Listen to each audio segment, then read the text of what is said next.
जीव को जो बांटा जाता है उसके विभिन्न स्तर होते हैं।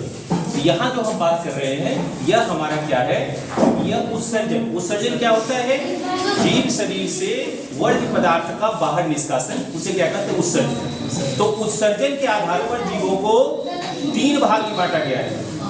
के पीछे 3 भाग में बांटा गया है। पहला क्या है, पहले वो जीव होते हैं जो एमिनोटेलिक कहलाते हैं। क्या कहलाते हैं, एमिनोटेलिक। नाम से स्पष्ट है, एमिनो यानी अमोनिया का। तो इससे जो है किसका सेक्रेशन होता है, अमोनिया। तो वह जो वर्ज्य पदार्थ या खास करके यूरिन जो है, यूरिन का जो सेक्रेशन करेगा उसमें अमोनिया का निष्कासन होता है।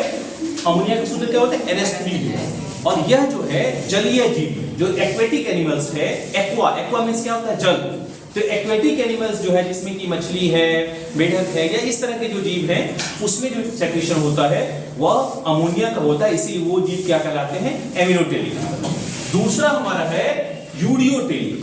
क्या है, यूरियो, नाम से स्पष्ट है, यूरियो यानी कि यूरिया का सेक्रेशन। किसका सेक्रेशन होगा, यूरिया का। तो वैसे जीव जिसके शरीर से उत्सर्जन में यूरिया का सेक्रेशन होता है उसे हम यूरियोटेलिक जीव कहते हैं।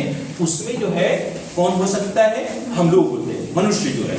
उसके अलावा कुत्ता, बिल्ली, इस तरह के जो जीव होते हैं उसमें सभी में यूरिया का ही सेक्रेशन होता है। और तीसरा हमारा जो है वह है यूरिकोटेलिक। वह क्या है, यूरिकोटेलिक। यह यूरिकोटेलिक जो है नाम से स्पष्ट है, यूरिको।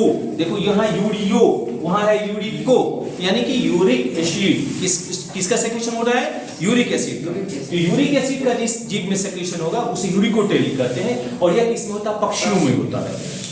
पक्षियों में पता नहीं आप लोगों को पता है या नहीं, पक्षियों में जैसे हम लोगों के शरीर में या कई ऐसे जीव होते हैं जिसमें क्या होता है कि फेसेस यानी कि स्टूल जो है, लेटरिन पास करने का अलग रास्ता होता है, सुसु करने का अलग रास्ता होता है। लेकिन इसमें क्या होता है, पक्षी में एक ही में होता है। पक्षी अलग से सुसु नहीं करता है, या नहीं कि कुत्ता जैसे देखते हो सुसु करते हुए या इंसान करता है वैसे नहीं करता है। वह एक ही विष्ठा जो करता है उसी में देखते हो पानी जो घुला रहता है एक ही साथ होता है, उसमें यही रहता है आपको यूरिक एसिड रहता है। क्या रहता है, यूरिक एसिड रहता है। तो आज की क्लास में हम लोग इतना ही जाने जो है कि जीव कितने तरह के होते हैं, 3 तरह। कौन?